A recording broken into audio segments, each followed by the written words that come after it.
Hello you guys, it's Katie and welcome back to another video. Today's video, I'm going to be sharing with you guys how to set up at a market when your inventory is low.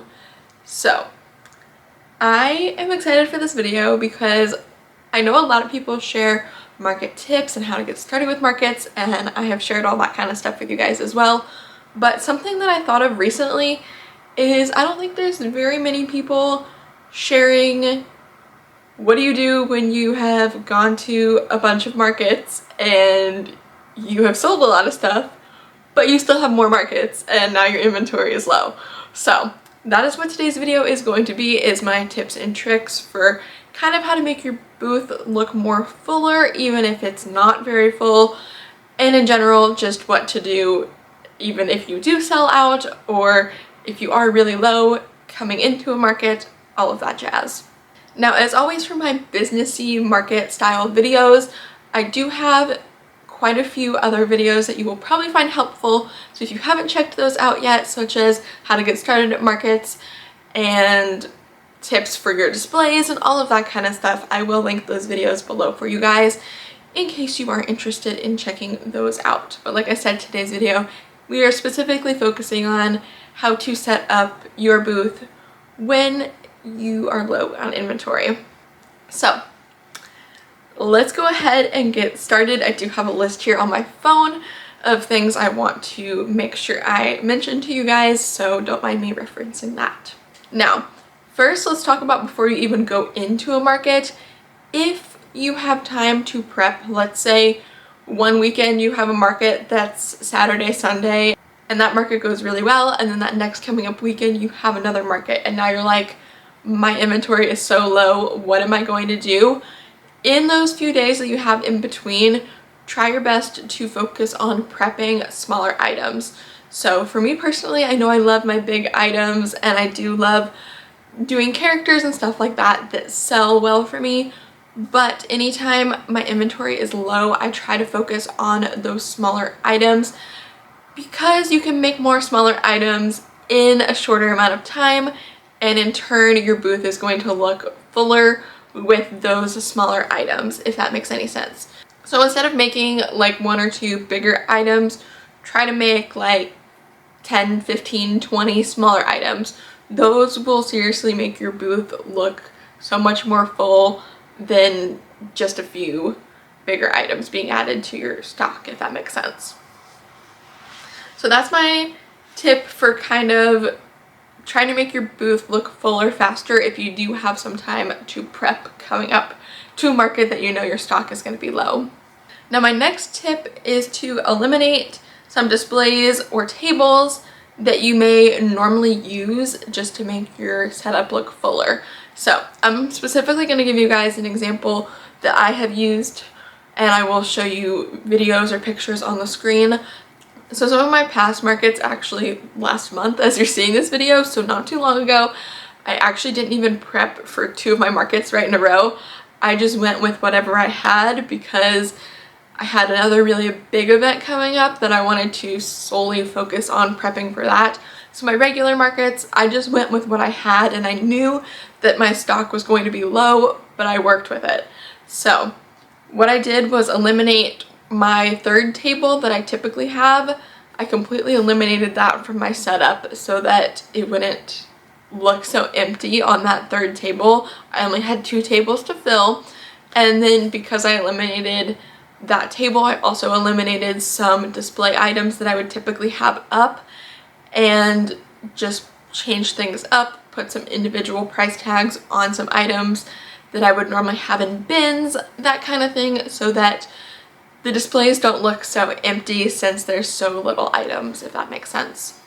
So don't feel bad about eliminating some of your display things and just going from there. You don't have to have all of your display items out at every single market. Next, I kind of briefly mentioned this, but that is to put price tags on items that you only have a few of. So this kind of pertains to me, maybe it doesn't pertain to everybody, but personally in my setup I have quite a few items that I make a lot of, like my bees and my ducks and my chicks and my penguins, that kind of stuff. So I have little bins for them, and I try to make sure I have like 4, 5, 6 of them, and then the bin looks nice and full. And then the bin has the price tag, so I don't put individual price tags on those items. But if your stock is super low and you feel like putting out those bins is going to make it look like really low because you don't have enough to fill those bins, what you could do for that market that you have coming up is just go ahead and put an individual price tag on those items instead of putting them in their display bins like you typically would, so that again it doesn't look so empty in a bin with like only one of them sitting there when there's maybe like 3 or 4 to fill up the bin. So that's something that I've contemplated doing. I actually haven't done that myself, but I will probably do that in the future if I do get super low on inventory again. Next, I have written down, even if you completely sell out, don't leave. So that might sound kind of weird to some people if you've never been to a market especially, or in general if you're not super familiar with markets. A lot of markets will want you to stay set up even if you are completely sold out. And I personally agree with that sentiment because there's a lot you can still do even if you have no products to sell to people. You can sit there and give out your business cards. You can offer custom orders for people. You can show people your previous work and say, this is the type of stuff I sell. If you'd like to come see me, I'll be at this market next. All of that kind of stuff, you can still be marketing yourself and getting your name out there even if you have no products there with you to physically sell and you're all sold out. So that's a really big thing, is just in general, don't leave. And it also shows potential customers that like, oh, you're really dedicated, that you stayed here just to put your name out there, give out more business cards, possibly get some custom orders, and just in general stayed there even though you were completely sold out. Now, I did kind of mention this when I said don't leave even if you're completely sold out, but again, offer business cards or maybe even make up a sign and tell people that you will do custom orders for them. Now, of course, that's only if you're actually interested in doing custom orders. If you're not interested in doing custom orders, just tell people this is what my next event is going to be. Sorry, I'm sold out, but if you would like to buy something from me, here's my business card. You can check me out at that next event. That's a great way to do it if you're not interested in doing custom orders. But if you are interested in doing custom orders, then show people what your display looked like when you first got there before you were sold out and say, okay, I make these items, I can remake this and do it as a custom for you if you would like, or I can do it in a different color, whatever else. What you can also do, and I've never done this personally, but I have seen some people do this and I think it's a really cool idea, is to make up a little book, like a binder or something, with pictures of your previous work. And that way people can kind of flip through it and be like, oh, I would really like this, but can you do it in this color? And that's another good way for people to know what you have and what you offer, even if you're completely sold out, or even if you're not sold out and you're just low in stock. You can just have that book out and be like, sorry, I'm low on stock at this market, but if you would like something else from me, I can do an order for you. Here's some stuff that I've done in the past.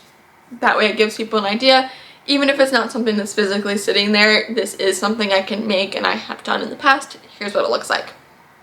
So that's also an idea for you, especially if you are low on inventory and you just, again, are willing to do custom orders.